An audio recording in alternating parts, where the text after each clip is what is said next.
Well, good morning. Monday motivation. Who would have thought I'd be up to do that this Monday after just the most incredible 4 or 5 days I've just had down in Plymouth. Dylan's here with me. I didn't take him for the run this morning. Too damned hot. He might go in the river. But I heard such wonderful things about this little dog from people who I met with over the weekend, and I just want a reflection on feedback and timeliness and interconnectedness and that wonderful word Ubuntu.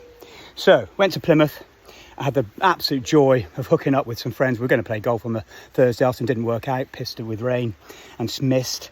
But we went then to my mum's bench at the Royal Oak and delivered her pint of jail ale through the bars of around the 1,000-year-old oak tree, and had a pint in her honour. In fact, I had a couple of pints in her honour, and it was joy. And I was with very close friends. And the following day, with those very close friends, we went to the cathedral.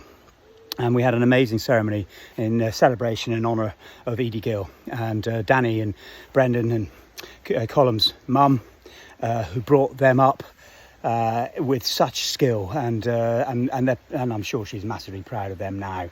But it made me think about the wonderful, not sermon, but words that the canon said, and his understanding really, because he had an Irish mother, funnily enough, and how they came over to this country, and how they managed to establish themselves, but with such poise, with such determination to be seen not to be some wild Irish lassies who've got themselves in trouble back in the country, back in the old country, but to come here and set an example. And they did it, and they won respect, and they brought up amazing children, and they set them with a set of values, and they gave them a start in life, which we've all sort of embraced.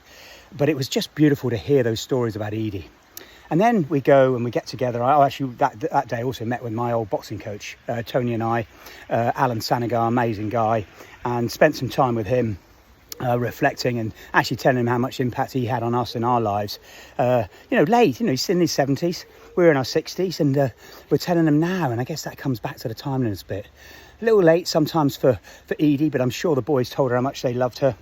But this is the bit about how do we make sure we tell people while they're still living. And this is where these sort of living funerals are kicking off now, because it's great to hear, actually the impact you've had, how people feel about you, actually when you're alive, because you can feed that to your sense of confidence and avoid the disaster, which is it is a disaster. It's a painful way of leading your life with an imposter sitting on your shoulder telling you you're not good enough and you'll be found out.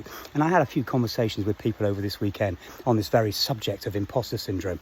But if we feed our confidence instead of having it taken away from us, let's give each other, build each other up, say the lovely things that how we care about them, what impacts they've had on them, the positive things, and focus on those, and not spend all our time worrying about the things we're not good at. Because to be frank, someone else can do that bit for you. But anyway, and that led us to getting together as the St Boniface College Old Boys and the summer of 76 Ho fraternity. That year we had the whole Ho stitched up, really. 3 of us, Colin Pinniger, brilliant bloke, couldn't make it sadly. Danny, Colin, but Tony and me and Colin doing the deck chairs. Danny, Colin having the ice creams. I'm sure someone else was selling the pasties. I mean, what else do you need on Plymouth Ho? We had a joy, and we met with some amazing people, and they came as well, who were not part of St Boniface College, but were great girlfriends and friends. Jim and Desi, Joe and Gren, who worked on the deck chairs as well, keeping an eye on us. But what special times we had together back in the summer, the hottest summer of 76. And a connection with the beautiful Molina family. Enrique, Molly, my best mate back in the day. Tony had left me by then and disappeared off. But Enrique and his beautiful sisters, Marcella, who was my first love and always will be a great love of mine, and Alejandra, Alejandra and Anita were there at the weekend with Alex's beautiful daughter, Natalie. And it was fantastic to have them there. We danced like mad things for hours, and we celebrated and we grabbed life. But while I was having a conversation with some of the wonderful people there, the nieces and the daughters of good mates of mine at school, and their families. And it was just so brilliant to hear that some of these Monday motivations had landed with them in difficult times, when mental health issues were hitting them, when trying to get through year 7 was so tough.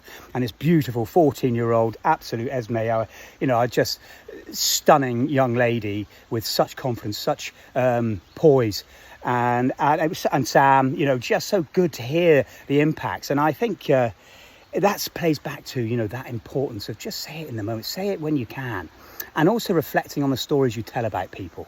And, when things are tough, when people don't treat you very well, there might be a reason for it. There might be a motivation to try and motivate you more, a teacher type approach, which is not necessarily that skillful or clever, but nevertheless, maybe coming from good intent.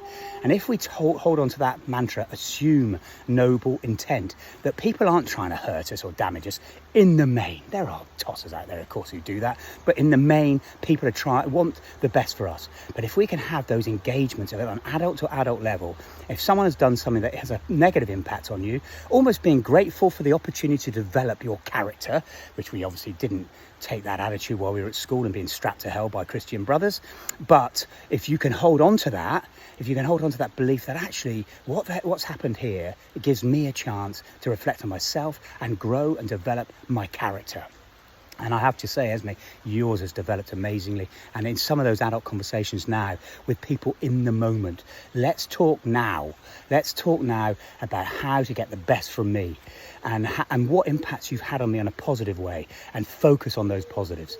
God, I've waffled a lot here. 6 minutes of madness. But what a weekend. And then to wrap it up, great party. Well done, Tony, Joe, Ed, just putting the efforts in to organise this. And then for people to come from all over the country, and obviously other countries, because Alejandra and Anita, one from Geneva, one from US, and Natalie from US. But for people to come from all over the place, and old boys from our school, not in our year, not in different years, and some older, some younger, but absolutely fantastic to come together and have that word that Tony brought out in the words he said during the day, Ubuntu.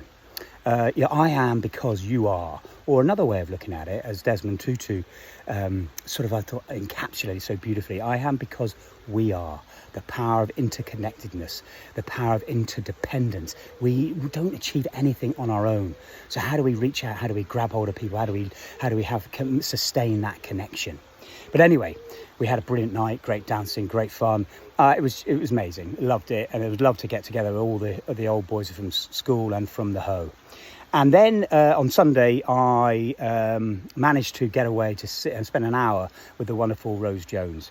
Now, Rose, husband's David, was a Royal Marine bandsman back in the day. Amazing guy, lovely guy, beautiful family. And she took me through the whole family, the complete Jones clan. I mean, it's becoming a mafia. There's so many. And they've got grandchildren and great-grandchildren, and beautiful. But we lost David earlier this year in March, and or in April. I think it was in March. But I couldn't get to the funeral, sadly. But I actually spent an hour or more with Rose, having a cup of tea and a biscuit, and just talking about the joy of him and his life and all of the family, and catching up with them. It was so, so special, and I felt inspired and honoured. And she is an incredible woman at 81. I know she wouldn't mind me saying that, because she has the energy of a 50-year-old. She is just driven and powerful and passionate, and I loved it. Loved having that conversation with her. And the work she's doing with an organisation called Memory Matters. David suffered from dementia, and she explained and took me through some of the very challenging times. And I know a lot of my mates have dealt with that. My mum decided to go at 75 before she was 76, and that didn't hit her. But for those who lose their families, lose their close ones, they might be there physically, but not there mentally and emotionally. And that's very, very sad and very challenging. And Rose described that to me incredibly. So what a very special few days. I mean, with amazing people, and I'm immensely grateful to them. I'm immensely grateful to the people who put this together. But actually, it just says to all of us, let's embrace those moments. Let's do it more. Let's be kind to each other. Let's open up to each other. Let's tell each other actually how much we love them and how much we care about them, how much impact and positive impact they have on us. Let's keep that doing and make it yours.